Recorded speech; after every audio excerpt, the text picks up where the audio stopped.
The regular season for Big Ten baseball comes to a conclusion this weekend, but before it does, there is much still left on the line, and every game is vital with a share of the Big Ten title at stake, and NCAA tournament chances in play as well.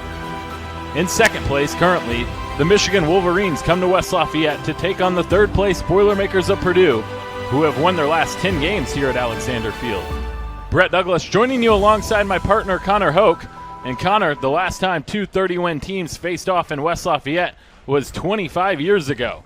What's expected in Game 1 tonight of this three-game series? This is a huge series for both teams. As you take a look at the Big Ten standings, Minnesota sitting atop, but within two games, both Michigan and Purdue. A lot of jockeying at the top of this conference for next week's tournament in Omaha. And more importantly, these are two teams both in the top 50 of the RPI, looking to try and add a series victory to bolster that resume as we head towards postseason play. As you see, Tanner Andrews will get the start for the Boilermakers, and the right-handed pitcher makes his 14th start this season with a 5-4 record, as you see on your screen, and a nice ERA, Connor, of 2.97. Yeah, it's important that Tanner gets off to a quick start, gets ahead in the count against a pretty potent Michigan Wolverine lineup, especially at the top of it. We've got a number of players batting over 300 in that lineup, especially you look at that 1 through 4, everybody batting up over 300. It's going to be a top-heavy lineup. It's a good Michigan team that really is going to give Purdue troubles, and it's important that the man on the mound in Tanner Andrews is able to take care of business. Jordan Wogu will be the first batter he faces, and Wogu took home the honors of Big Ten Freshman of the Week last week on Monday. And he will lead things off here. As you see, his big body, 6'3", Connor. Yeah, Wogu's certainly an imposing figure in the box, batting .398 on the season, has started 30 games this year. Just a freshman, a local product from Ann Arbor, attended Pioneer High School, leading off for the Wolverines. Tanner Andrews throws a ball to start things off here in West Lafayette on a beautiful sunny day and a great day for baseball. And this one is a big one.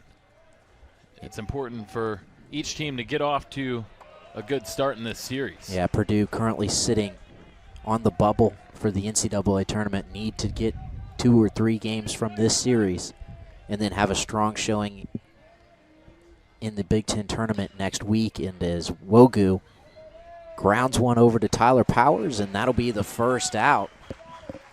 And with that, we'll go ahead and take a look at the Boilermakers in the field behind Tanner Andrews. At first, we've got Jackson Mcgowan. At second, Tyler Powers, who just made that play. Shortstop, Harry Shipley. Evan Warden at third. And left, it's Ben Nissel. Center field, Skyler Hunter. And right, Alec Oland. And then behind the plate, Nick D'Alessandro. D'Alessandro making his 24th consecutive start behind the home plate, as you see Dominic Clementi step in the batter's box next to him, and he'll take a ball low, take an early lead in the count. But one away and a good start for Tanner Andrews, as you see Clementi batting .378 in that designated hitter position. He fouls one off, and that will even the count at 1. Yeah, Clementi, a guy in that DH spot, a lot of speed. Only 4 home runs on the year, but he's got 6 doubles, 5 triples. So a powerful hitter, able to use his speed then. And he is going to hit a little blooper, and that is going to fall in fair territory, and it's going to be the first hit of the ball game. So Clementi will single, and you see he's able to take it down the third base line. Yeah, good swing, just salted off and dropping it over the head of third baseman Evan Warden.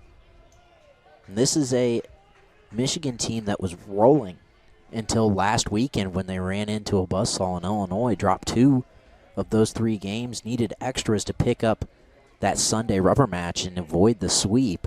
Gave up 10 runs apiece in those losses on Saturday and Sunday. Or excuse me, Friday and Saturday. Andrews throws one into the dirt to Jonathan Engelmann, the center fielder, batting .367, 6 home runs, 43 RBIs this season for the junior. No seniors in the lineup for this Michigan team, and they have a lot of talent. Yeah, this is a young group, like you said, very talented. Engelmann sends one deep to center field, but tracking it is Skyler Hunter, and he makes the grab for out number 2. Nice job by Skyler Hunter out there. Able to track that ball down in the wind and in the sun. 2 away now. As Jesse Franklin's going to come to the plate. Franklin batting .315 on the year, has 9 home runs, 9 doubles, 45 RBIs. So Franklin having a tremendous season at the plate. Kind of a mirror image to Purdue's own first baseman in Jackson Mcgowan. A lot of power. The lefty takes ball 1 for his first pitch. And Clemente still stands on first. Clemente has stolen 2 or 3 bags this year, but not one of the top base runners on this Michigan squad. Yeah, this is a lineup that really towards the bottom of it likes to try and run a little bit more than at the top. We talked about this is a top-heavy lineup as far as batting average and power.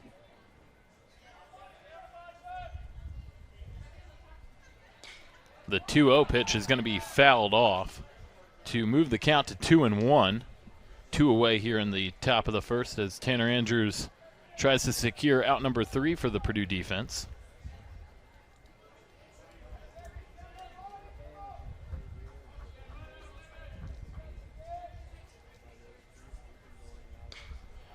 Another one fouled back. So the count stays at 2. The Boilermakers picked up a midweek victory on Tuesday against a very good Oral Roberts program from the Summit League. Michigan has not played since that Illinois series, so they've had almost a week to kind of sit and think about what happened as Nick D'Alessandro is going to get Clemente on the steal attempt. A tremendous play by D'Alessandro, so the Boilermakers will get out of the first inning with no score given up. We head to the bottom of the first. Purdue coming to the plate for the first time today. Before we come back with Tommy Henry taking the hill for the Michigan Wolverines, check out Nick D'Alessandro with the cannon arm. Don't run on Deli. Death taxes and Nick D'Alessandro throwing guys out at second base, Brett. One of the biggest arms in the conference, and you're absolutely right. Don't run on him. You just can't run on him. So Tommy Henry taking the hill. It's his 14th start of the season, and he has a 7-2 record with an ERA of 3.28 as he throws strike 1 past Harry Shipley, the leadoff hitter for the Boilermakers. Yeah, Henry, the Friday ace for the Michigan Wolverines. This is a pretty strong bullpen and pitching staff that Michigan's got. Shipley takes an inside pitch, and that'll even the count at 1. Shipley has reached base safely in 19 straight games at home here at Alexander. As you see, the seniors batting .275. Yeah, Shipley's having a tremendous senior season. He's going to chop one up the middle, and it's going to get through as Harry Shipley gets a leadoff hit for the Purdue offense. And center fielder Jonathan Engelmann had some trouble picking that one up, but Shipley stays on first. And the Boilermakers have that leadoff hit. Akeo Thomas at second. Tried to make a play on it, but Shipley just able to squeak it through the infield. And so he'll extend that on-base safely streak. And now Nick D'Alessandro will come to the plate. D'Alessandro batting .317 on the year. He's got 2 home runs, 31 RBIs. Deli, as he's known by his teammates, he's got a team-high 15 doubles on the year. The catcher has had an impressive junior year as he fouls that Tommy Henry pitch back. Yeah, he's certainly done it on both ends, at the plate and behind it as well.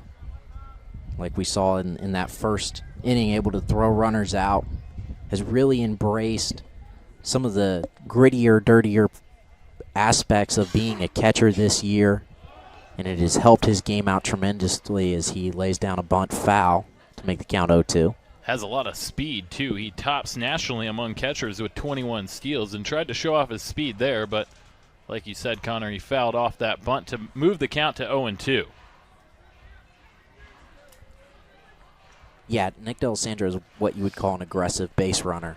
He's not afraid to try and stretch a single into a double or try to take second.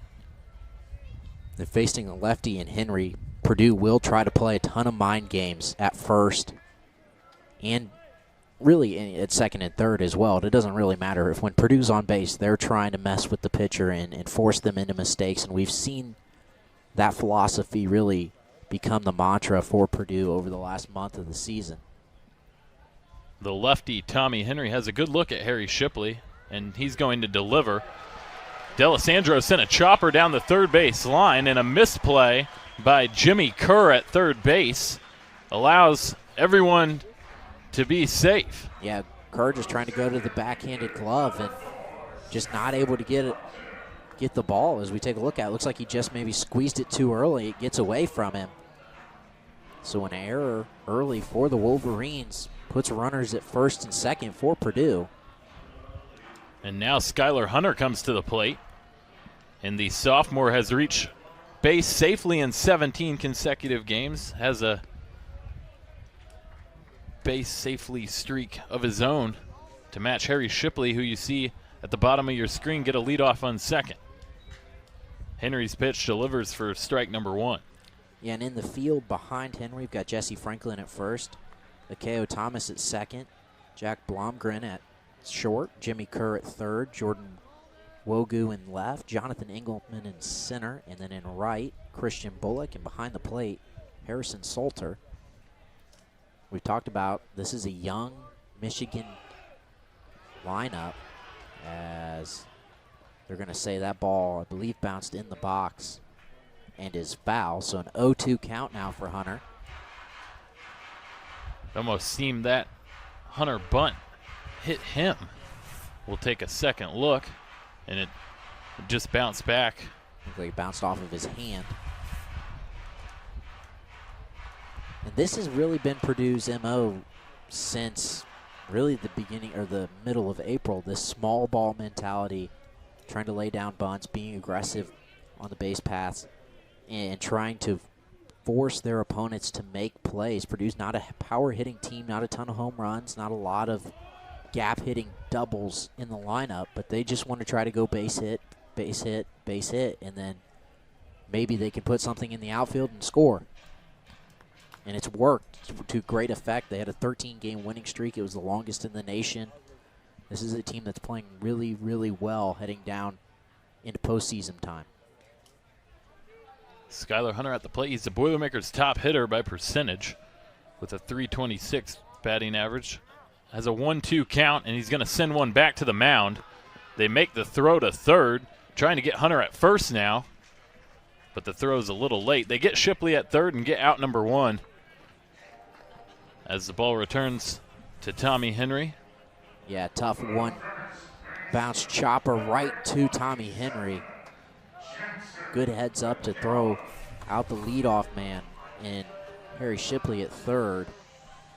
So now that will bring Jackson Mcgowan to the plate. Mcgowan was in a bit of a slump, was 0 for his last 14 at-bats heading into Tuesday's game until he put a single shot over the right field wall into the bullpen.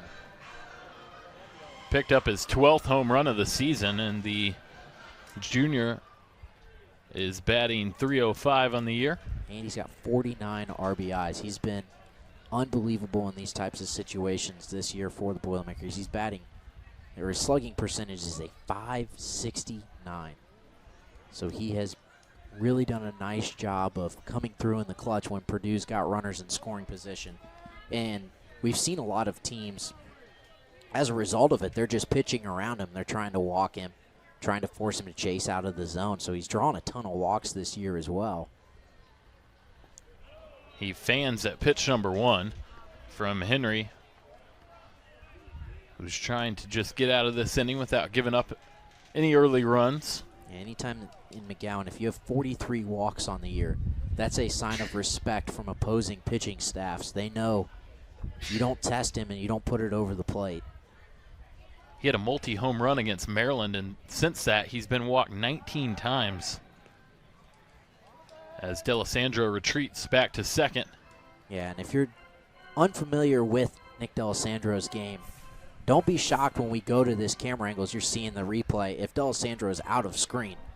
He is an aggressive leadoff man. He is trying to mess with the mind of the opposing pitcher at all times, and the lefty and Tommy Henry, that's not going to be a different type of situation.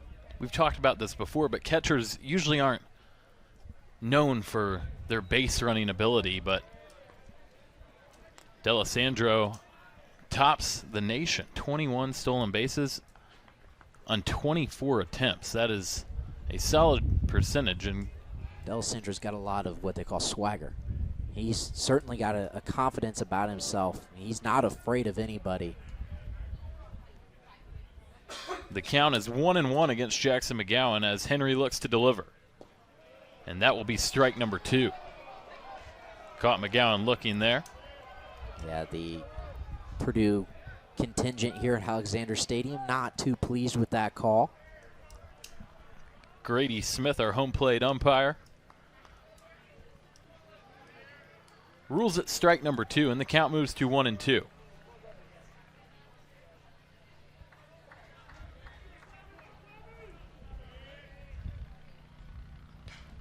This time he's going to foul one off and stay alive.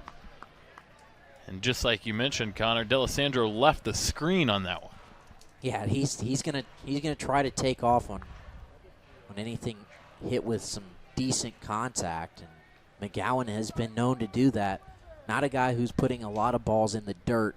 Little bloopers, wants to try and put balls out into the outfield, and especially with one out, don't be shocked if you see him just put something into the outfield and allow D'Alessandro and Hunter to tag up and advance a base. Henry steps off the rubber, and D'Alessandro just stays where he's at, as he knows he can get back to the bag quickly.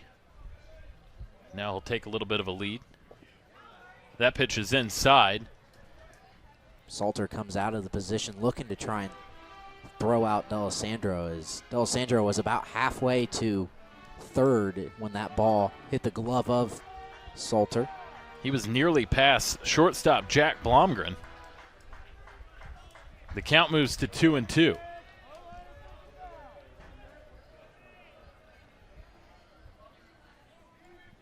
It's a big at-bat for the Boilermakers. It would be huge to try and add a run and get a lead early against Michigan, as the count will go full. Once again, Salter standing up, and then he was threatening to throw to first and keep Skyler Hunter on the base.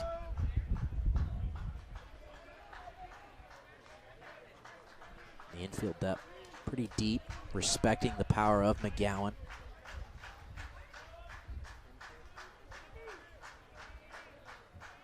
The 3-2 from Henry. A swing and a miss from Jackson Mcgowan, and Tommy Henry and the Michigan Wolverines get out number 2 here in the bottom of the first. Well, we talked a lot about the fearlessness of Nick D'Alessandro, but Tommy Henry showing no fear against one of the premier batters in the conference, going right at Jackson Mcgowan, getting him to go down swinging. A great pitch from the sophomore. Really a gigantic pitch that might come into play later on if he's able to strand these 2 Boilermaker base runners. So now Ben Nissel coming to the plate with 2 outs and 2 on. Nissel, a freshman. That one's in the dirt. He plays much older, though, and batting .294 on the season with 45 hits. And 37 RBIs, second highest on the team behind Mcgowan. Also 6 home runs, second best as well. So a little bit of pop in the bat of the freshman.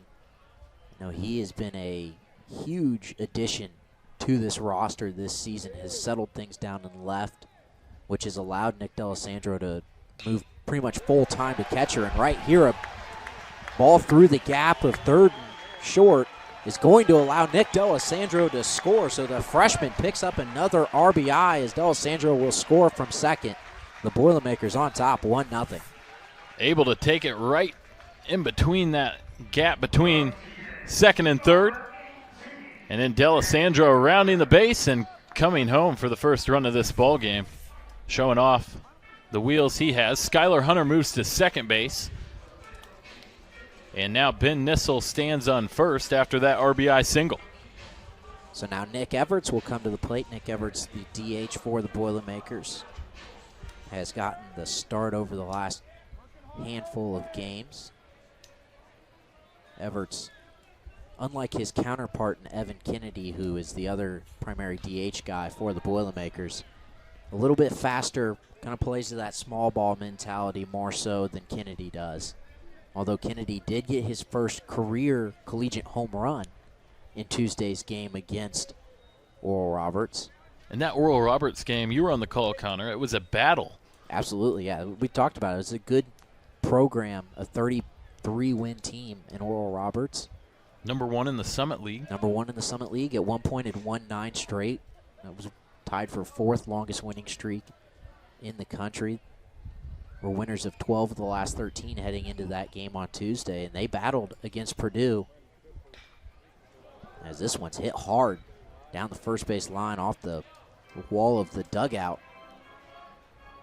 Our camera woman down there on the first base line did not flinch.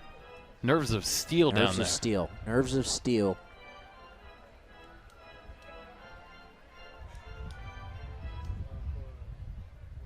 The count is 0-2 against Everett.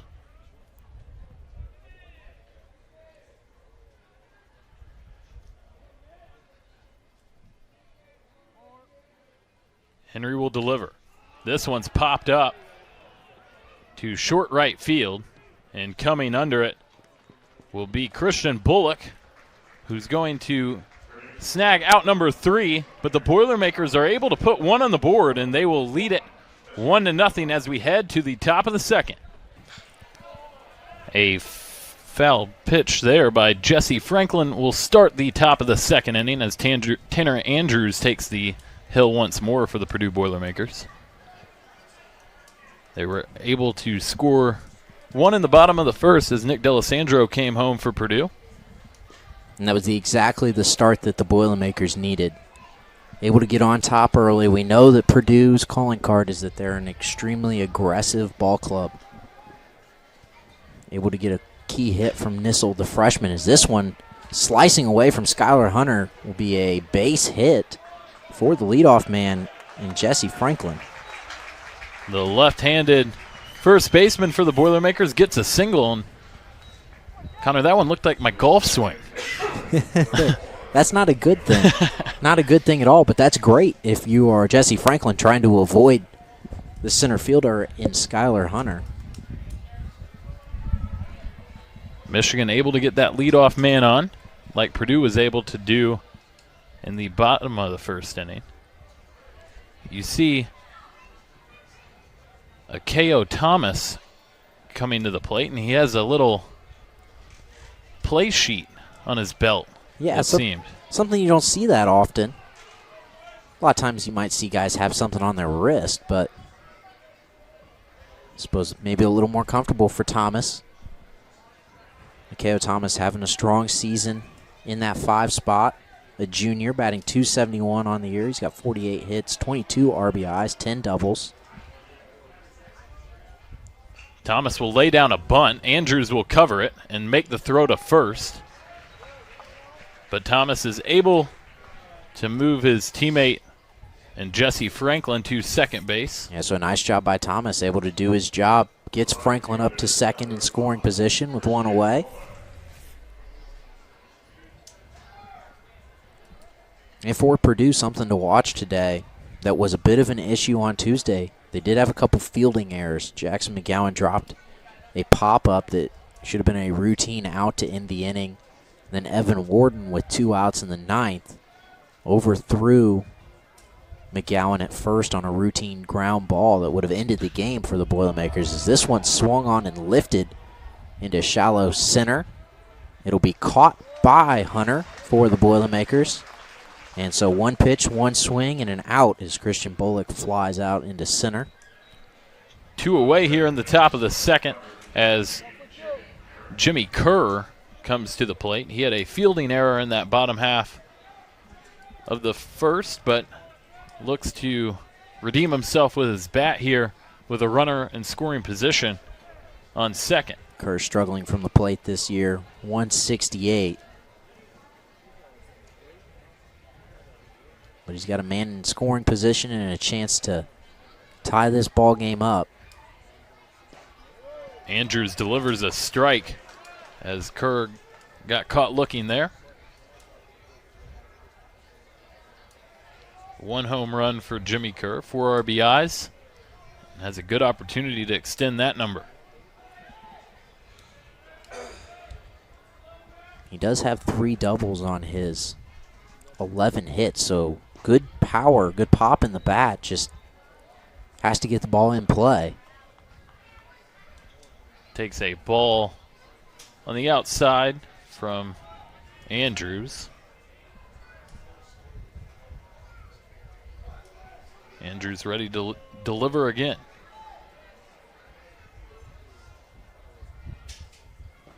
A swing and a miss from Kerr moves the count to 1-2. Looks like all the Michigan players have the play sheet on their belt. It must be a team thing. And interesting, usually you see that in football more often.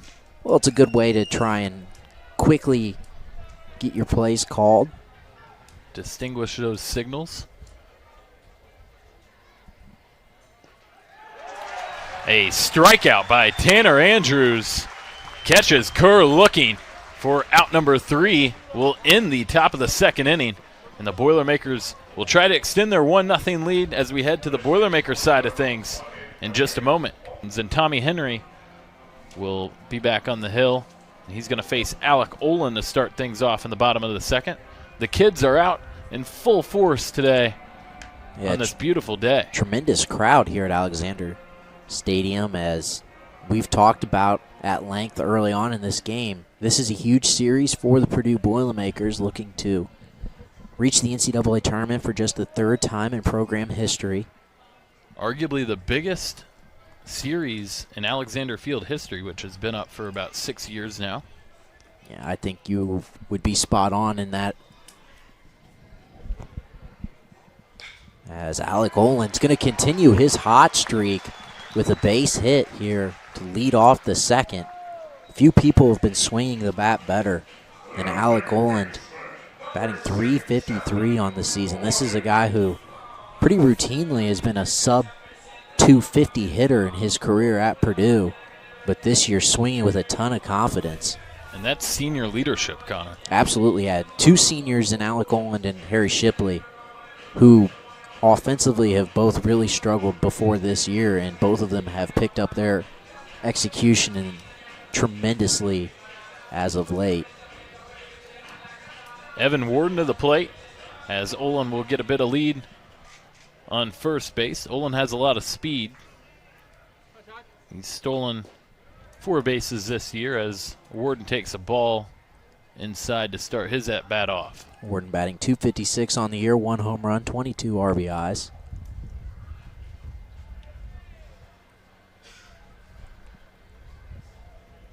Second consecutive inning, Purdue's able to get a leadoff man on as Warden takes a ball high.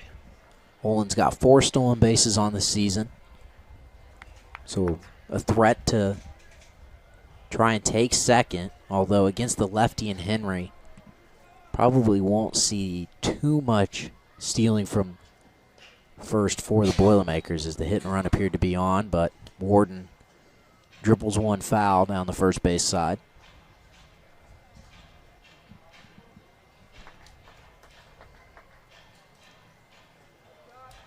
Evan Warden, a guy who transferred in from Morehead State and has really excelled with the Purdue Boilermakers in his second year.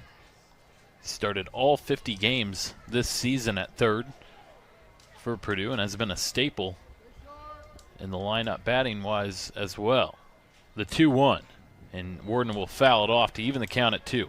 And when you look at this lineup for Purdue, really only second base has been the big question, you know, as far as consistency. Everybody else has pretty much played since the start of the year, and that has helped Purdue tremendously this year. Just the continuity, the consistency You start to trust the guys when you're the pitcher on the mound, or even vice versa. When you're in the field, you start to trust your pitchers. Warden sends a blooper over Henry's head, and he's able to beat the throw. Everyone is safe as Alec Olin moves to second, and Evan Warden shows off a smile as he's able to beat the throw there. Evan Warden knows that this won't win sexiest single of the year, but better to get on base than to get thrown out, and that little blooper over the head of Tommy Henry will do it. He will take it as the Boilermakers now have 4 hits on the day after that little blooper that stayed in the infield. And that's a tough play for Michigan because it's just kind of hanging in the air and you're trying to get underneath it. So tough for a lefty pitcher. Yeah, absolutely. Over your right-handed shoulder. Right, and you're falling away in a way that's such that you've got to plant your foot in the ground and change your momentum to chase after it. A fortunate play for the Boilermakers puts runners on second and first. Now Tyler Powers come to the plate. Powers, a freshman, has really picked up his game at the bat, or with the bat rather, over the last couple weeks.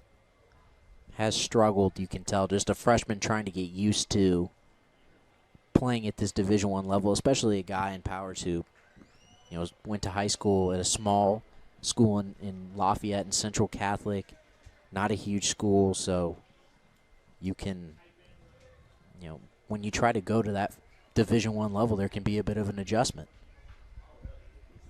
Harrison Salter is going to discuss things with his pitcher for a moment. Now he'll return behind home plate, and Powers will step back in the batter's box. Powers showed bunt and fouled one off to move the count to 0-1, and we'll see if he tries to advance the Purdue base runners. Powers does have pretty good speed. A throw to second will keep Oland close on the bag. Oland's another guy similar to Nick D'Alessandro, going to take some sizable leadoffs. And Purdue really has just gone with this idea of they're going to be super aggressive in their base running, and they're going to force teams to make plays. And so far, it's worked for them.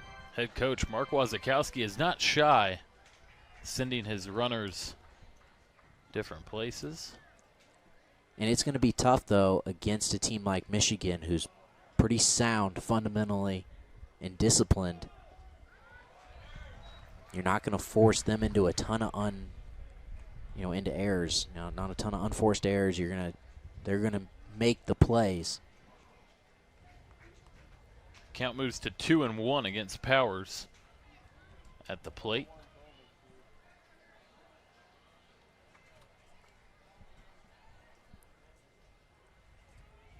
Shortstop Blomgren is playing really close to the bag. Yeah, everybody's in the infield. As a 3-1 count now for Powers. And now in this scenario, the Boilermakers with the lead in the count at the plate and base runners on first and second, no outs. They can take a gamble, Connor. Yeah, absolutely. And you may see them lay down a bunt. Powers doesn't have a ton of power in the bat, so you don't want him to ground out into a double play and really put you in a tough spot. The 3-1 from Henry.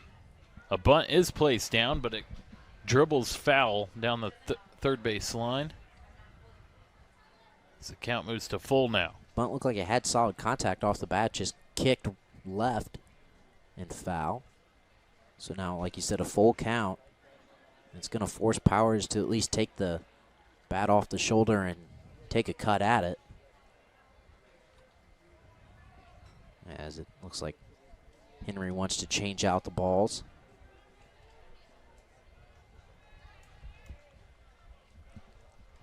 Big moment for Tommy Henry on the mound, as he doesn't want to give up any more runs, as he's already given up one, which is the difference so far.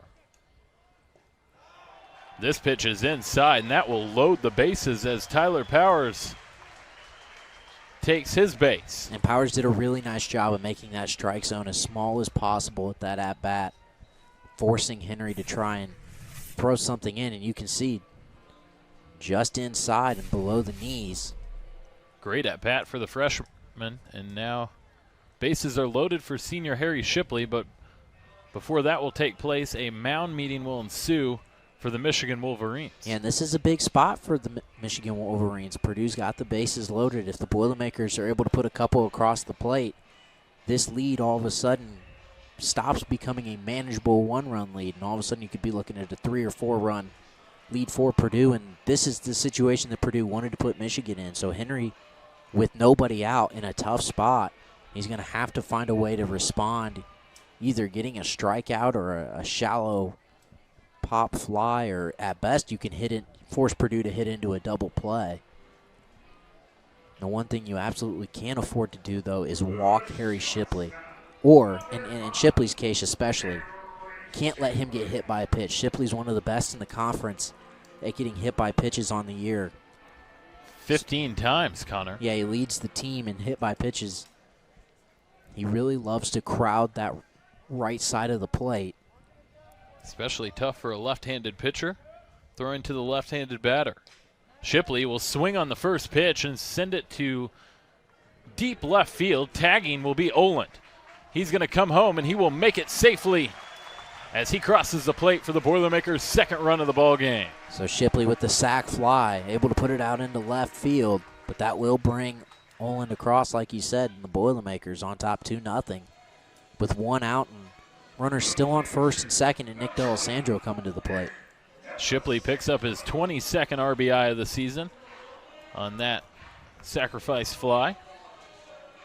Nice team play there by the senior.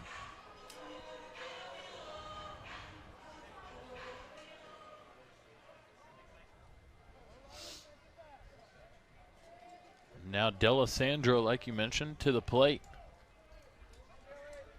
I was a little surprised, though, that Shipley went on the first pitch. Thought maybe he'd try to force Henry to throw some pitches and at least show that he could put a couple in the strike zone. D'Alessandro got caught looking on that Henry off-speed pitch to move the count to 0-1. And Henry's got a good off-speed. It has really affected the Boilermaker batters early on in this game.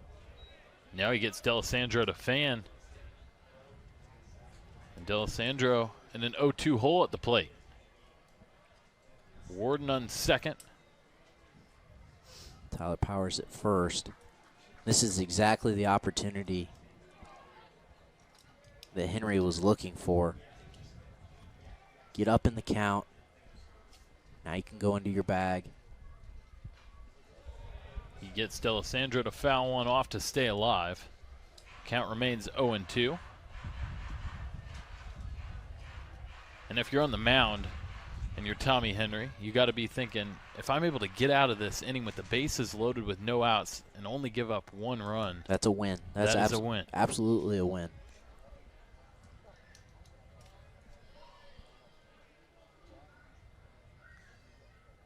The 0-2 from Henry. Sent to shortstop by D'Alessandro. Michigan tried to turn two, but off the bag was first baseman Jesse Franklin. Yeah, Akeo Thomas, the second baseman, off the underhand shovels. We're going to take a second look at it. Just threw it a little wide of the bag. Not even really affected by the slide of Powers. Just missed his mark, basically. And like you said, forcing the first baseman and Franklin to step off the bag. That's a fortunate bounce for the Boilermakers of what should have been a double play and out of the inning. Now you've got runners on the corners and Skyler Hunter with a chance to add to this lead. And D'Alessandro with the speed at first. Might be aggressive here with 2 outs. We'll see what Coach Wazakowski decides to do with him. Hunter is going to swing at the first pitch, and he's going to ground out to shortstop. So Tommy Henry is able to get out of the jam by only giving up 1 run. The Boilermakers do get another one, and they lead it 2-0. Tanner Andrews has been excellent for the Purdue Boilermakers so far on the hill. As you see, packed Alexander witnessing him throw a scoreless 4 innings so far. And And he starts this top of the fifth with a strike past Jimmy Kerr. Kerr 0 for 1 on the day. He's going to foul one back. And it does feel like both these pitchers in Henry and Andrews have started to settle in and taking command on the mound. We talked about it in the break, Connor, that Henry, after giving up 2 runs, you can start to get flustered, and he has not shown that at all. Yeah, he's if anything, he started to look more comfortable. And I think that double play helped him. He really looked good in that last inning, that top of the bottom of the fourth, rather. The count moves to 1-2 against Jimmy Kerr as Andrews delivers. Just outside will move the count to 2-2. Second straight pitch that is just missed on the outside. I don't think Andrews has agreed with either of them. The senior takes a deep breath, and now he's ready to deliver. Kerr staying alive, and he'll foul one all the way back into the parking lot. This is really the first time that we've seen Michigan at the plate being able to battle against Andrews. This is what they've got to do. Andrews becomes vulnerable the longer that he's out there. He starts to wear down. Kerr hits a blooper. Coming in for it is Warden, who makes a nice throw to secure out number 1 for the Purdue defense. A good response from Warden, not letting that at bat as he was caught looking. Yeah. To affect his play defensively. And a tough play, too. Coming in on the run, having to field that up and make an accurate throw without your feet really getting set. And for Michigan, they just continue to struggle to get guys on base. A swing and a miss there from Harrison Salter. Salter 0 for 1 on the day as well. Salter only a freshman. 3 freshmen in the starting lineup, or excuse me, 4 freshmen in the starting lineup for Michigan. So the future very, very bright for this program. No seniors in the starting 9, which is very impressive. And in Tommy Henry, you've got a sophomore as well. So not even a veteran presence starting on the mound today for the Wolverines. Even still to be a 30-plus win team as this one's lifted by Salter into right. Alec Oland is underneath it, and he'll make the catch for the second out. Oland rocking the sunglasses out there in right as the sun is very bright today over West Lafayette, and we hope it stays that way the rest of the weekend as we've seen some rain being forecasted in the next 2 days. Yeah, you certainly don't want to have weather get in the way of a terrific series.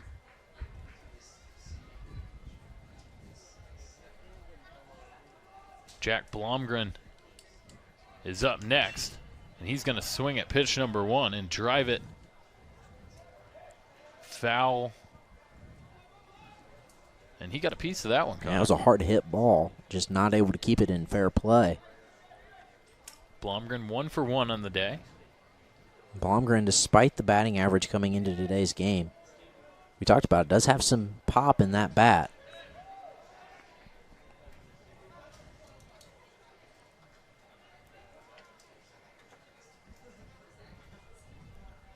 Count moves to 1-1 after that Andrews ball. The delivery. It's hit to Shipley at shortstop. He makes the throw to first, and Tanner Andrews takes the Wolverines down in order. We're headed to the bottom of the 5th, and Purdue leads things 2-0. Packed house here at Alexander Field, and they are seeing a good ball game as Purdue leads Michigan 2-0 so far. We are in the bottom of the 5th inning.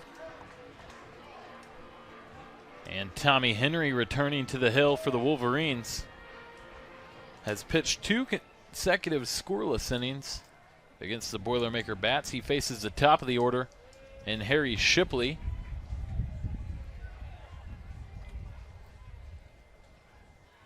And he will deliver a strike past Shipley.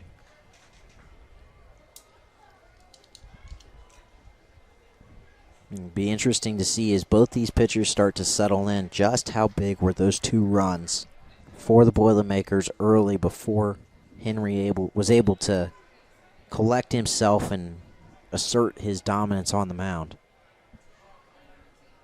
There are some bodies in the Michigan Wolverine bullpen, but they're all sitting down watching their starting pitcher, Henry, go to work. And after last inning, there's certainly no reason to really have anybody going, as this one's hit hard into the stands. And that's one where you have to just take cover. Yep. Yeah. A hard hit ball by Shipley. That is the drawback to sitting outside of the screen that kind of encompasses the backstop. As Hunter's going to get back out onto the mound.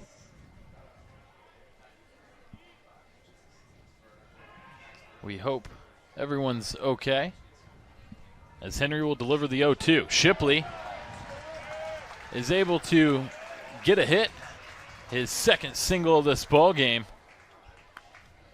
And the senior showing that leadership once more with the bat. And once again, the Boilermakers with the leadoff man on.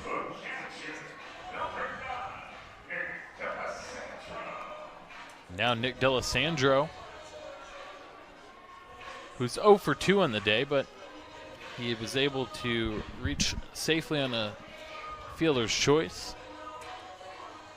and score one of the Boilermakers' 2 runs. It's a 6'1" catcher steps to the plate.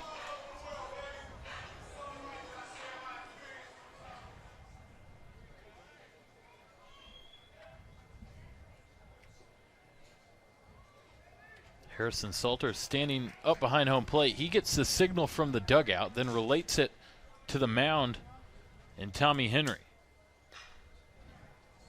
Henry will cause D'Alessandro to foul one off, and D'Alessandro able to get a piece of that ball. Another well-hit ball from D'Alessandro. That one just goes foul. D'Alessandro's kind of interesting. Most guys tend to be pole hitters, but he really loves to go opposite. He really, really loves the deep right center field. As this one's just going to be a slow roller over to Thomas, and that'll be a double play, the second of the day for the Wolverines. And D'Alessandro, it seemed, once that ball left his bat, he sort of knew it was going to be a double play. We didn't see that full speed that we're used to seeing. Yeah, I think you're right. I think he knew he caught it off the end of the bat and just wasn't able to get a ton of power behind it. Skyler Hunter will try to keep the inning alive for the Boilermakers. And once again, Henry goes from having a man in leadoff position to nobody on with 2 outs. 2 big double plays turned by the Wolverine defense as ball number 1 is thrown Hunter's way.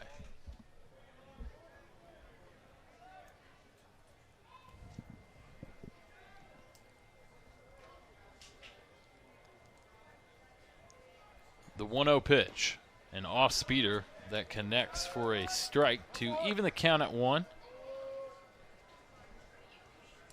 As now the sun is really illuminating Alexander Field out there. Yeah, the sun's starting to set.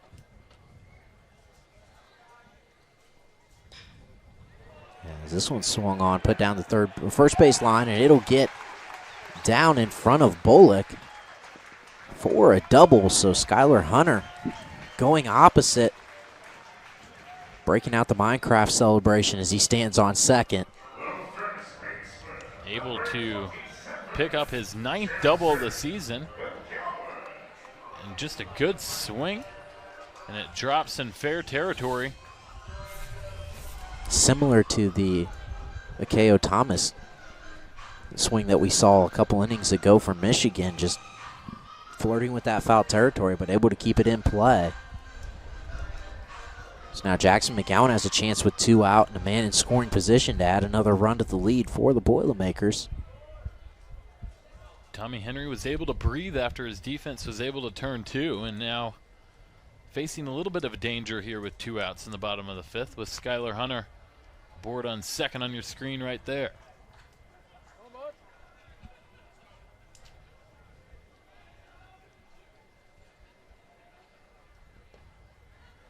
That one inside. Might see Mcgowan get walked here to bring Nissel up. Although Henry hasn't been super shy about trying to attack the strike zone. He did walk Jackson Mcgowan in his last plate appearance, but he threw to him. Skyler Hunter is going to run, and he is able to make it safely. A good steal there by Skyler Hunter, and a good call by Coach Mark Wazakowski. There's the smart, aggressive base running as we get a great shot at it. Hunter in plenty of time.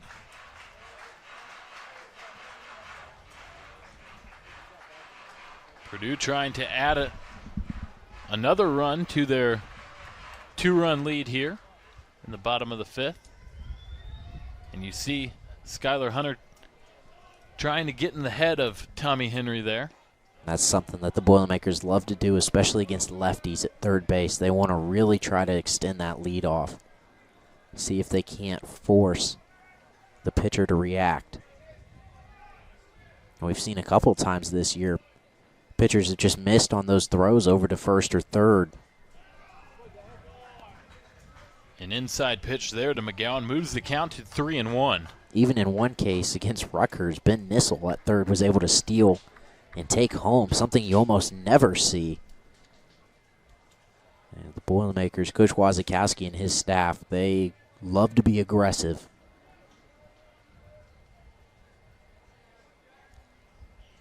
The 3-1. It's sent to third. A misplay there by Kerr, but he's able to recover nicely and make the throw to first in time. And once again, Tommy Henry throws a scoreless inning, his 3rd consecutive, as this BTN standout play by Kerr. The misplay, but he gathers it nicely and makes the throw just in time to conclude the 5th inning. We're headed to the top of the 6th, and Purdue still leads it 2-0. Tanner Andrews returning to the hill for the Purdue Boilermakers, as you see a beautiful shot of Alexander Field there. A lot of local kids attending to see the Boilermakers try to attempt to gain a share of the Big Ten title this weekend. And Michigan trying to silence that as the top of the order comes up once more against Andrews. It's Jordan Wogu. Wogu has struggled at the plate so far today. 0 for 2 with 2 flyouts. You know he'd love to try and get on track, as this one's hit hard into the roofing of the press box.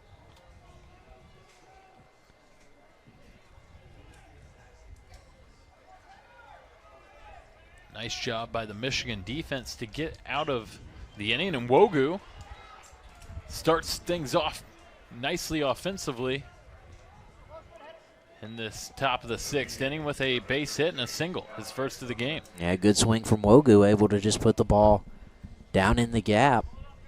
And a leadoff man aboard now for the Wolverines. As you see Andrews getting ready as Clemente will come to the plate. Clemente 1 for 2 on the day, trying to help his teammate Wogu into scoring position. Wogu 10 of 13 in stolen bases this season, has some speed even at 6'3", Connor. Yeah, that's something you don't see too often in baseball. When you're talking about guys that have great speed, you're thinking about your Juwan Harris types at Rutgers, you know, a little 5'8", 5'9" dude who's just really, really quick. But Wogu, like you said, at 6'3", still able to showcase the wheels. A hard hit foul ball by Clemente will move the count even at 1.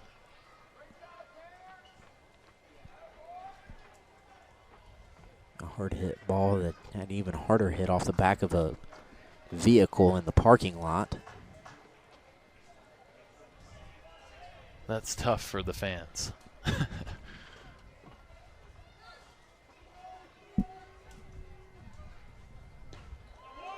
The 1-1 is swung on and missed by Clementi. Wogu looked like he was going to go, but opted just to stay at home.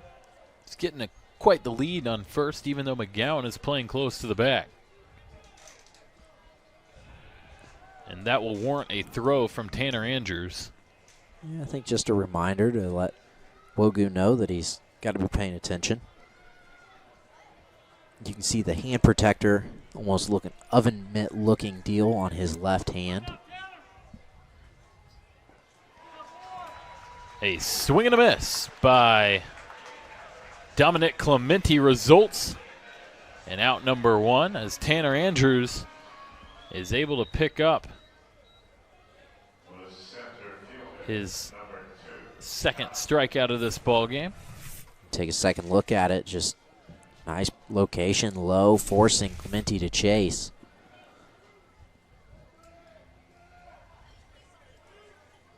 Yeah, you see the hand protector you were just mentioning, Gunnar. It's like mittens in May.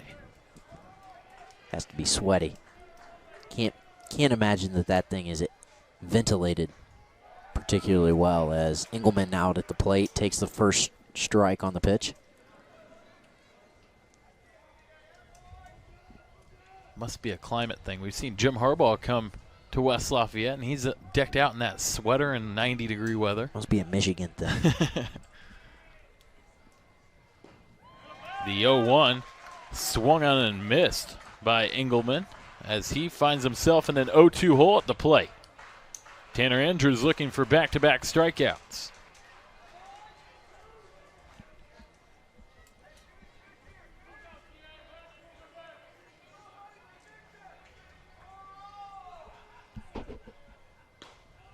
The 0-2 misses high, but D'Alessandro makes the throw to first to keep Wogu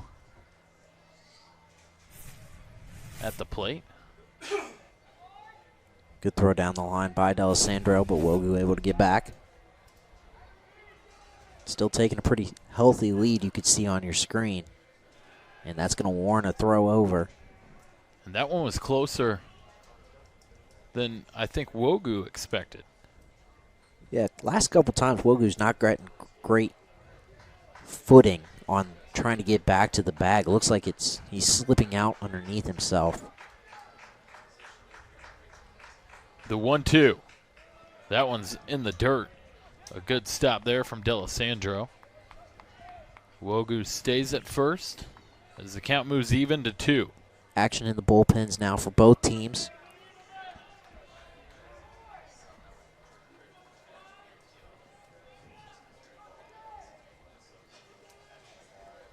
The 2-2 pitch. And another low ball makes the count full.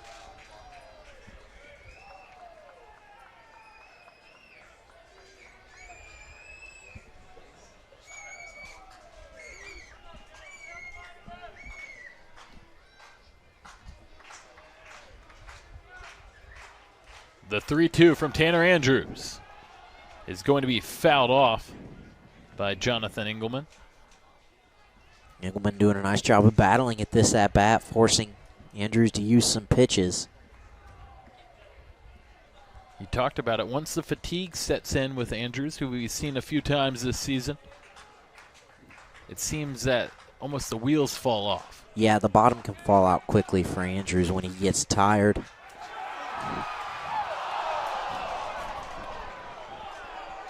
Close one there for Wogu. We talked about his footing hasn't been great in that time. Just looked like he lost it. The Purdue faithful thought they had out number 2. Jackson Mcgowan thought they had out number 2 as well. Count remains full. Wogu still at first. Wogu sticking a little closer to the bag, though, this time. And this is a battle between pitcher and base runner. Wogu looks like he's getting tired of diving into the dirt. This jersey will need a little bit more washing tonight than others. Somewhere there's a manager just shaking their head, asking that he doesn't dive into the dirt again.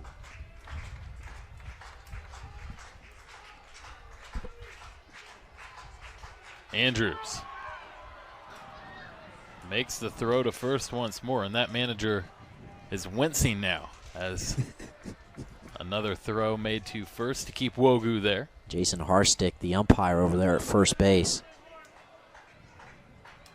getting quite a bit of work in this at-bat.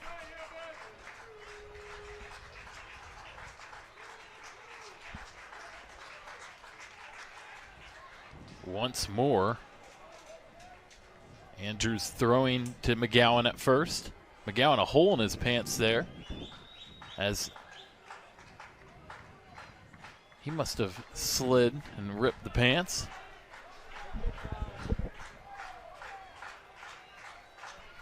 The 3-2, and that one is too tall. Wogu will move to second, and Jonathan Engelmann is aboard on first with one out here in the top of the sixth. Terrific discipline by Jonathan Engelmann at the plate. Not losing his focus, especially as Andrews was throwing it over 4 or 5 times against Wogu at first and is able to draw that walk. So now runners in first and second. Michigan, the man in scoring position, and a chance to try to cut this lead in half. That was a long at bat for Engelmann, and to his pleasure, he is aboard on first safely. Really working Andrews' pitch count and really his mind, as he was able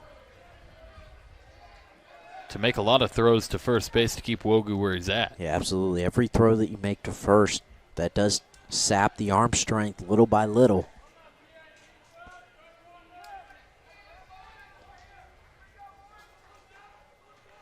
Now Jesse Franklin, the man in scoring position, looking to take advantage.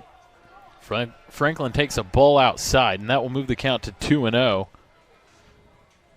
And Delisandro and Coach Steve Holm will come out to the mound. Starting to see the control get away from Andrews. So Coach Holm and the infield are going to get together and make a decision. There is a man warming up in the bullpen. That's Bo Hostra for the Boilermakers. We saw Hofstra pitch a little bit against Oral Roberts earlier this week on Tuesday. In a series this big, though, and Hofstra only got about an inning's worth of work. Series this big, you're going to need all hands on deck in the bullpen. And so Andrews will stay out there for at least another pitch. The 2-0 count, working against Franklin. And if he's able to get out of this inning unscathed, that would be huge for Purdue and Coach Wazakowski. Well, Purdue could use a double play here like we've seen the Boilermakers hit into a couple times while they're at the plate to try and get out of this inning.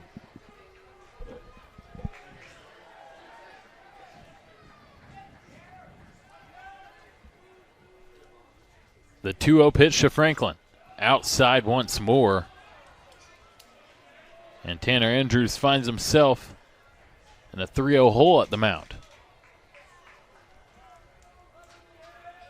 You do not want to load the bases with only one out here.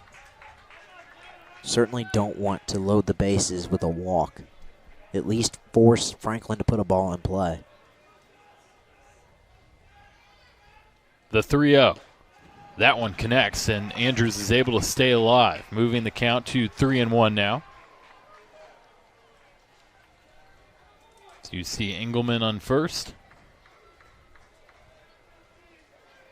And Wogu on second. At the plate, the first baseman, Franklin, facing a 3-1 count. Andrews delivers. A swing and a miss from Franklin makes the count full.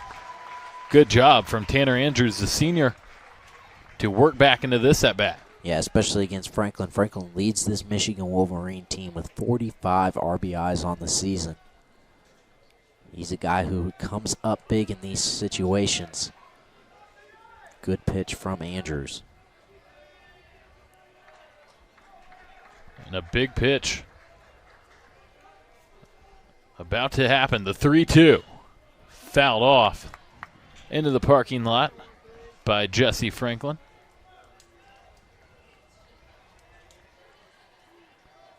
And we saw those long at-bats facing Tommy Henry as Purdue was able to work his pitch count up. We're seeing that with the Wolverines here in the top of the 6th. Really making Tanner Andrews earn it. Purdue still warming up in the bullpen just in case. They need to make a change in this inning. The 3-2 pitch is going to be a strike. Tanner Andrews catches Jesse Franklin looking and picks up out number 2. A huge out for the Purdue defense. Huge is absolutely right. You take a look at it. Just able to get it in over the plate. A great response by the senior and Andrews. Able to battle back into the count and get the strikeout, but more importantly, keeps everybody at first and second. So now all you need is one more out to get out of the inning with no damage done. Akeo Thomas returns to the plate. He's 1 for 1 on the day. And he takes a strike looking to start his second at-bat off. Maybe a second wind here for Andrews after that huge strikeout. Get a little of his confidence back.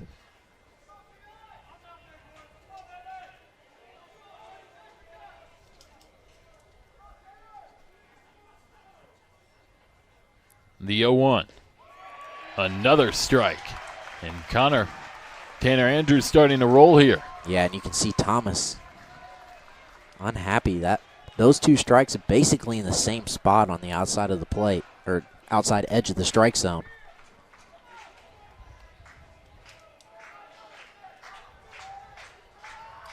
The 0-2 as Tanner Andrews tries to avoid danger. He delivers, and that one's in the dirt. A good stop from D'Alessandro, who runs out and nearly hands that one back to him. A great job to get into the dirt and block that ball. D'Alessandro's been exceptional at that this year.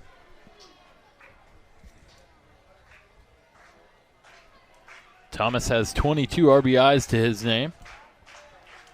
And he'll take the 1-2. He's going to swing, send it back to the mound, and Tanner Andrews blanks the Wolverines once more. 6 scoreless innings thrown.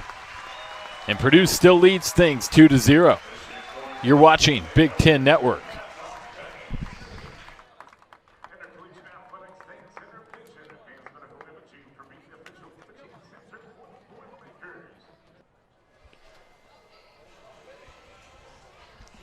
Purdue was able to get out of a sticky situation in the top half of the 6th inning.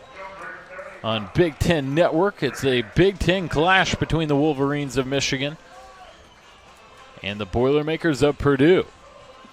And Tommy Henry returning to the hill. Nothing better than 2 pitchers that are dealing right now. Tommy Henry for the Wolverines settling down after a pair of 1-run innings to start the game for the Boilermakers. And then Tanner Andrews for Purdue working himself back from a 3-0 count to pick up a strikeout and get out of a tough situation and keep Purdue on top 2-0 as Ben Nissel leads off in the bottom of the 6th for the Boilermakers.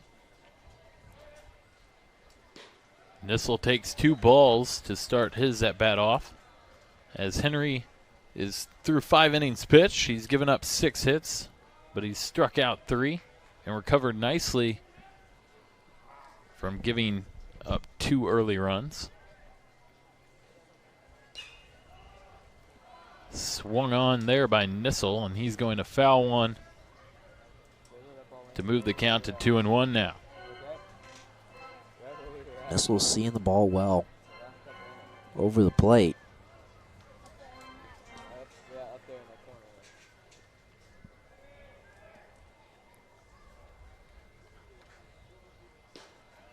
A good pitch there from Tommy Henry, evens the count at 2.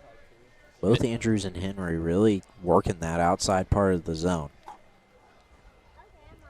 We'll see Nissel, Everett, and Oland for the Purdue offense in this bottom half of the 6th.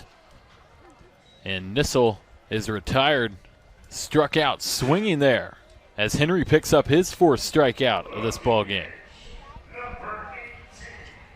And Henry just continues to look like he's getting better and better with each at-bat. The longer he's out on the mound. As now Nick Everett will try his luck against the lefty.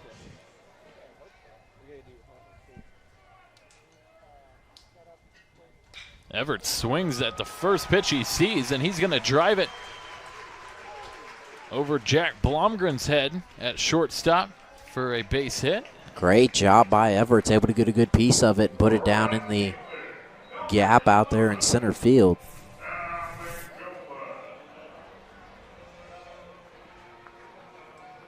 Great swing. So Everett's aboard on first with 1 out. Now Alec Olin coming to the plate.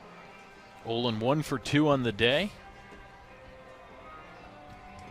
And he tends to come up large in these situations for the Purdue offense. Olin, during that 13-game winning streak, he batted .417 and had 12 RBIs. And he was a huge reason why Purdue was able to go on that winning streak, especially where he is in the lineup, batting 7th, really working as a de facto second leadoff man for the Boilermakers. He takes strike 1 on an off-speed pitch from Henry. Now Henry ready to deliver again. This one swung and sent down the third base line to Kerr, who makes the throw to first. But Oland is able to move Nick Everett to second base. And now Evan Warden with a runner in scoring position, facing 2 outs, trying to redeem himself after striking out against Tommy Henry in his last at-bat. As we're going to have a meeting between Salter and Henry with 2 away and a man standing on second for Purdue. Coach Wazakowski taking the time, and he's going to talk to Evan Warden. Yeah, Warden needs to be smart at the plate here. This is a big chance for Purdue to add another run. Henry's really looked good ever since the second inning.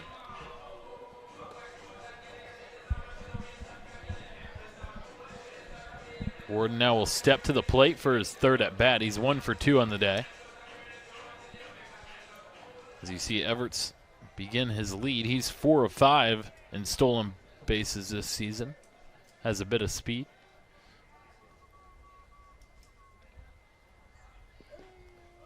An off-speed pitch connects once more for Tommy Henry, and he takes the lead in the count at 0-1.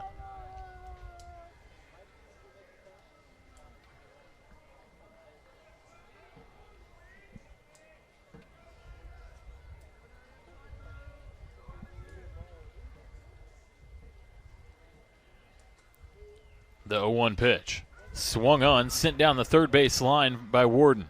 Kerr making the throw.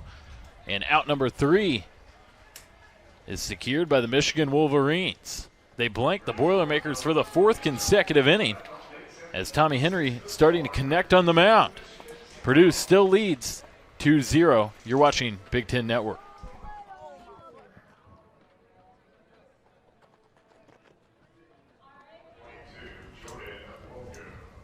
And now the top half of the order coming up as you see Blomgren able to take Andrews' first pitch, and Andrews angry on the hill. Yeah, I'm thinking, giving up that 1 pitch single. Yeah, I think he missed his mark. Not happy with himself. Jordan Wogu, who was able to get a hit in his last at-bat, is 1 for 3 on the day. And he takes an off-speed pitch for strike number 1. Purdue bullpen is hot and getting warmed up as Andrews is through 7 so far. And this has been huge for the Boilermakers that Andrews has been able to go 7 innings. His longest outing this season was a loss to Tulane. Purdue lost that game 1-0. He threw 7 2/3 innings and wasn't able to get the run support he needed. I don't think D'Alessandro makes the throw to keep Blomgren at first. I don't think Purdue would like to see him go 7 2/3. Well, I mean, you'd love to see him go all 9. But when you've got a guy like Ross Leonard, such a great, terrific closer in the bullpen, you'd imagine they'd like to maybe get a setup guy in there and then let Leonard seal the deal. This pitch by Wogu is fouled off into the stands. And the count stays at 1-2. Purdue does have a lefty warming up in the bullpen now. Hofstra had been warming up the last couple innings, but just the lone lefty working in there now. As you can see, can't see him in frame. Appears to have finished warming up, just kind of standing by the door right now of the bullpen.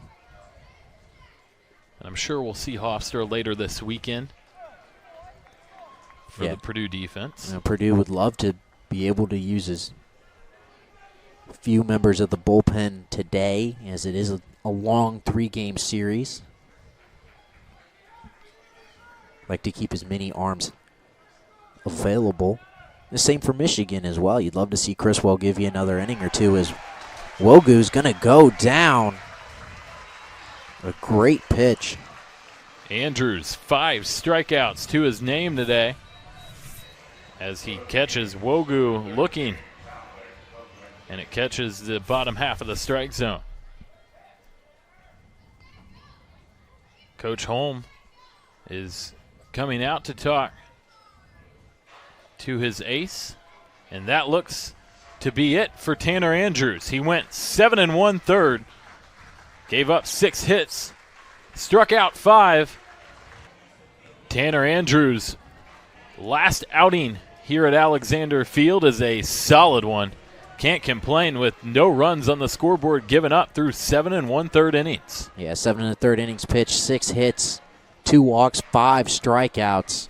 A tremendous way to cap a 4-year career in Tanner Andrews for the Purdue Boilermakers, taking the mound for the final time at Alexander Stadium. But now comes in another senior in Ross Leonard, and if you're a Purdue fan, you know who Ross Leonard is. He's one of the best closers in the country. He's got 12 saves on the year. He's got a 2.54 ERA, making his 25th appearance in 28 1/3 innings pitched, 31 strikeouts, only 20 hits, 8 earned runs on the year. Leonard has been tremendous since he walked on campus last season for the Boilermakers. He closes the door on teams as he makes a throw to first to keep Blomgren on first. He's facing the designated hitter and Dominic Clementi, and Clementi 1 for 3 on the day. Leonard he kind of struggled on Tuesday against Oral Roberts, was able to get 2 quick outs, and then a bit of an errant throw by Evan Warden. But Leonard says no to the Michigan offense and turns a double play to retire the top of the 8th inning. We're headed to the Boilermakers side of the 8th as Purdue blanks Michigan once more. It's 3-0 Purdue. Bottom of the 8th inning, Purdue on top 3-0. Much in part to this man right here. Ross Leonard comes in, gets the double play. The first of the day for the Boilermakers, and comes at a great time. Another scoreless inning put up by Michigan, 8 straight. And this is a Michigan offense that came in to today's game averaging almost 8 runs per game in Big Ten play, currently being held scoreless. As Criswell's back out for another inning of work for the Wolverines, this time leading off, it's Milo Beam getting his first at-bat for Purdue. And Leonard able to recover from his last outing. He gave up a few runs to Oral Roberts. We were just about to get to that, and then the Boilermakers were able to make a great defensive play and get 2 outs. Yeah, absolutely. We're getting ready to talk about if Warden doesn't miss on that throw, it's a totally different outing for Ross Leonard. But right there, his defense comes through for him as Powers and Shipley team up to get the double play. 2-1 is the count as the lefty Milo Beam takes on the right-handed relief pitcher in Criswell. Beam showed bunt. And that ball will go for a strike from Criswell. Beam, a guy who's struggled at the plate this season, only batting .200 on the year. Much more of a lay down a bunt and try to beat out a throw type of guy. He takes a ball high, and that will make the count full. Trying to get aboard a leadoff position here. Be interesting for Beam next season with Alec Olin departing in right field to see if maybe either he or Nissel shifts over to right to try and add some consistency, as he will draw the walk to lead off. And now Coach Wazikowski for the Boilermakers will make another change. Instead of Nick Everett, it will be Evan Kennedy coming to the plate. And in Kennedy's last at-bat, it was a spark, Connor. Yeah, Evan Kennedy's last time at the plate, a home run, the first of his collegiate career. You and I talked about it. He actually had a quote that we thought was pretty amusing. He didn't hit any home runs during his time at Purdue, he said, but he does have one as an alumni because, of course, he got his diploma at the game before the game on Tuesday and spent that day then able to get the home run. So now he comes in with a runner on first in a 3-run lead, looking to try to add to it. He takes a pitch inside for strike number 1. Now Criswell will look to keep Beam on first. He's cognizant of the base runner. And now he's going to step off the rubber. Criswell taking his time on the mound. Yeah, he's very deliberate. Wants to make sure that he's comfortable.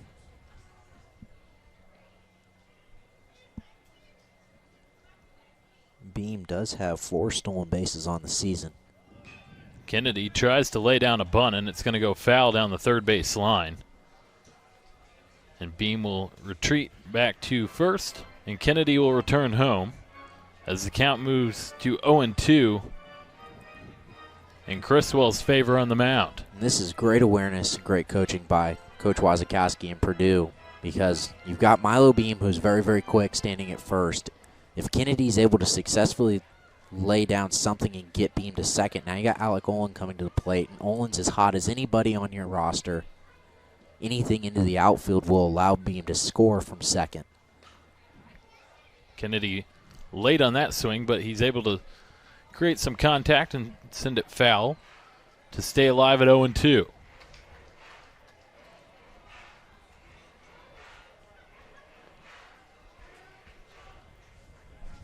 Criswell checking on Beam at first. And now he will deliver the 0-2. A swing and a miss from Kennedy. Beam running. And the throw is broken up as Beam slid into second. Yeah, nice job by Beam, just trying to catch a piece of the plate, able to break that ball up as Blomgren couldn't hold on to it. And as you see Beam slide in, he's not on the base right there. And he just gets the hand on as the ball is knocked loose like you mentioned. So it's not quite the same way that I think the coaching staff wanted to draw it up with the bunt, but you are able to get Beam to second now with Olin, one of your best bats, one of your best contact hitters coming to the plate. Trying to add another run. Once again, Criswell will step off the rubber and we'll try and regroup here.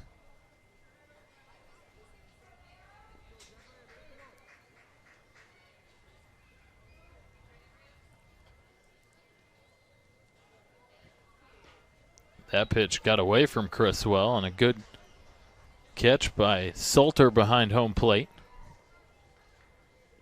As Olin takes the lead in the count at 0-1 early on.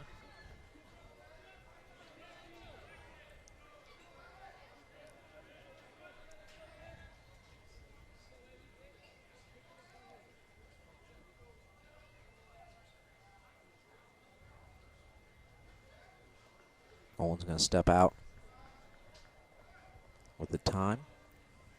High pressure situation as Purdue looks to pillow their 3-0 lead. And Michigan trying to do everything they can to not allow Purdue to increase that lead any further.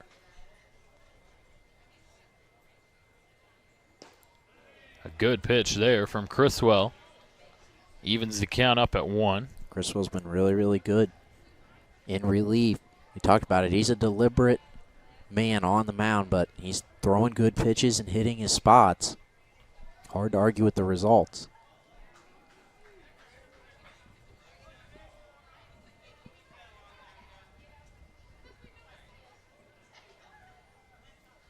The 1-1. And Olin's going to foul one by his feet. That'll push the count to 1-2 now.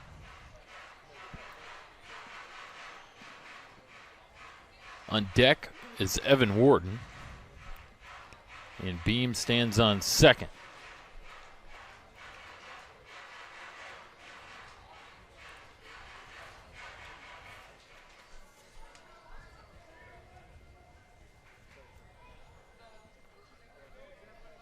The freshman Criswell has the lead in the count at 1-2.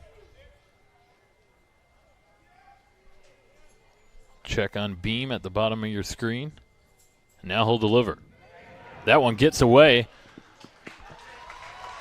And Beam is able to move to third. Beam with the good heads up. You can see this one just gets away from Salter. No sliding necessary, able to get to third standing up. So now anything fair, or really anything out into the outfield, should score Beam. Scored as a wild pitch against Jeff Criswell to move Beam to third. The 2-2. That's popped up by Oland.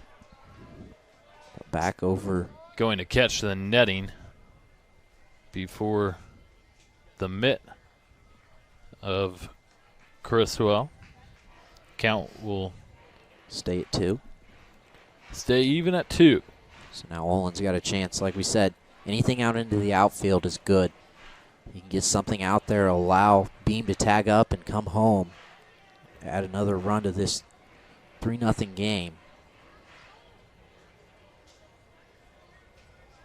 Purdue trying to make a statement in game 1 of this 3-game series. The 2-2 pitch. An off-speeder is just tall. And Criswell pushes the count to full now.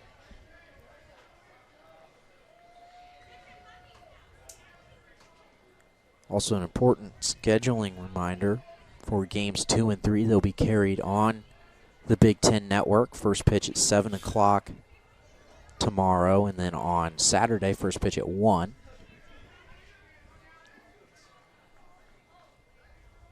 Should be a good one and a lot on the line. Criswell, the 3-2. He gets Oland to swing and miss. And Criswell picks up his third strikeout of his relief pitch. Criswell's done a phenomenal job of getting Purdue to chase the ball up out of the zone. That's the second or third time we've seen the Boilermakers get a strike, really just trying to chase up after it. And that can be the most frustrating thing because you know that you need to stay disciplined, but you can see that ball at eye level. You really just want to try to get on top of it, and it's a hard pitch to get to. Credit Criswell. He's done a really good job of coming out of the bullpen and keeping things settled down for Michigan. My apologies, but that was Criswell's fourth strikeout. He's faced 6 Purdue batters and 4 strikeouts. Has done a great job in relief for the starter and Tommy Henry. Trying to shut the door on Beam at third. Warden sends one deep foul. And that evens the count at 1 as Warden is 1 for 3 on the day. And Warden would love to get a piece of this one, put it in fair territory, and allow Beam to come in from third. You never want to leave a base runner stranded in scoring position.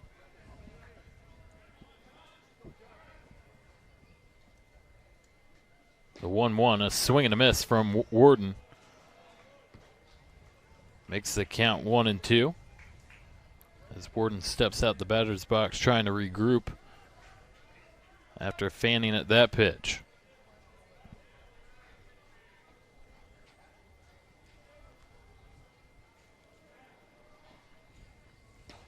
An off-speed pitch connects from Criswell. He strikes out Warden and strikes out the last two batters in this bottom of the 8th inning.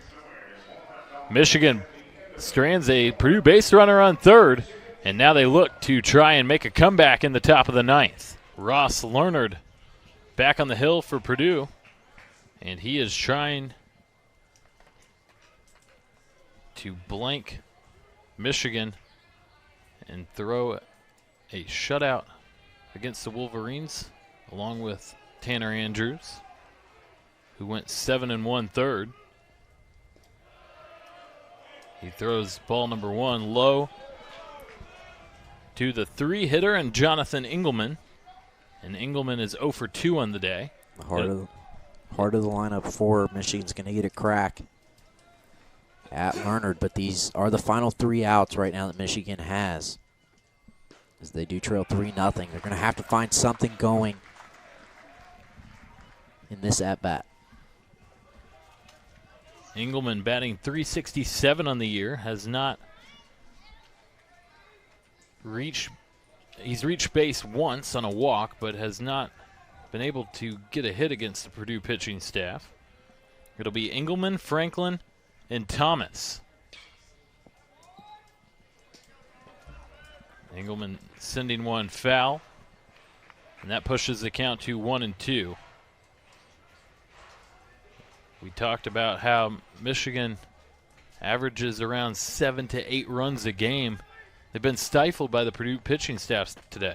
Yeah, it really started with Tanner Andrews. Did a tremendous job going 7 1/3 innings. 0 earned runs given up, only 6 hits. And Leonard has come in and done a nice job so far. That one just misses. Make the count 2-2. I think a lot of people thought that one was in the zone. Predominantly pro Boilermaker crowd tonight.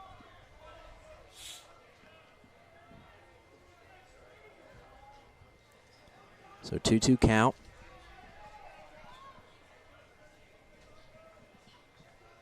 The 2-2 delivery. Swung on, a rope sent down the third base line, but Warden makes the snag. And the Boilermakers are 2 outs away from their 3rd Big Ten shutout of the season. Hard hit ball just into the glove of Evan Warden there at third. If you're Engelmann, obviously you don't love the result, but that's a good swing. He made good contact. So now Jesse Franklin will come to the plate. Franklin 1 for 3 on the day. Was able to pick up a hit in his last at bat. And he swings and misses at that Leonard pitch.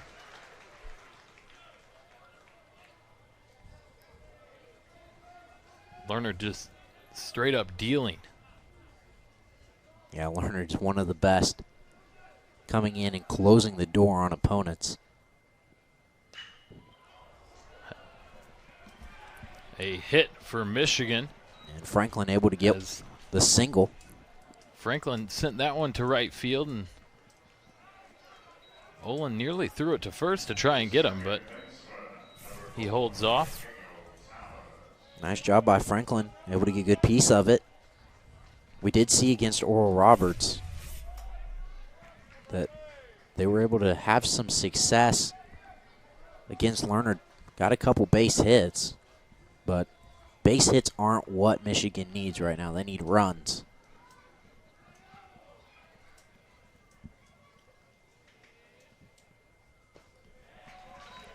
Akeo Thomas to the plate, and he takes strike 1 looking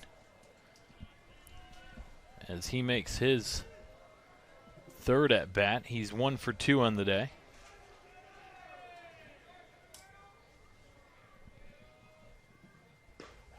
Check swinged, but it's called strike to make the count 0-2. Lerner trying to recover after giving up a hit to Jesse Franklin.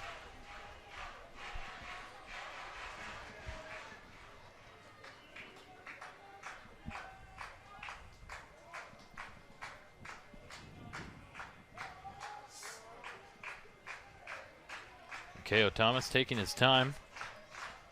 Now he will get into the batter's box.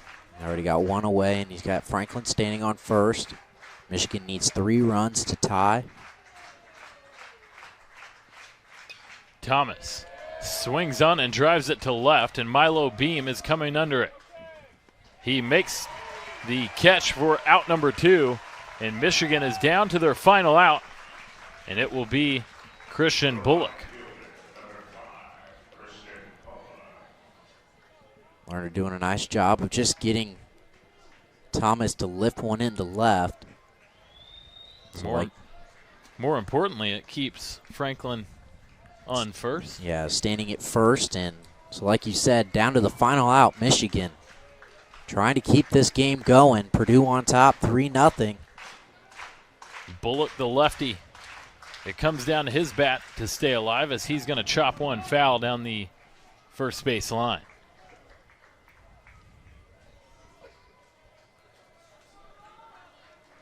0-1 now the count as Franklin stands on first. Bullock at the plate facing Ross Lerner.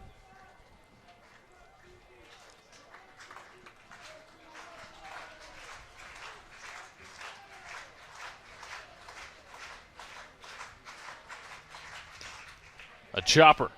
Warden with a great glove play. He makes the throw to first, and the Boilermakers take the game 3-0 and complete the shutout against the Michigan Wolverines. They take game 1 here at Alexander Field as Ross Lerner turns the lights out on the Wolverines. We've talked about it really since the winning streak began. Purdue will go as far as their bullpen will take them tonight. Tanner Andrews was an absolute star on the mound. Ross Lerner comes in, does what Ross Lerner does, gets outs, nothing fancy. Like you said, great job by the Boilermakers to get the shutout against a very good Michigan team. So now both teams heading to game 2, trying to, Purdue trying to take the series, but Michigan also looking to try to get something positive going.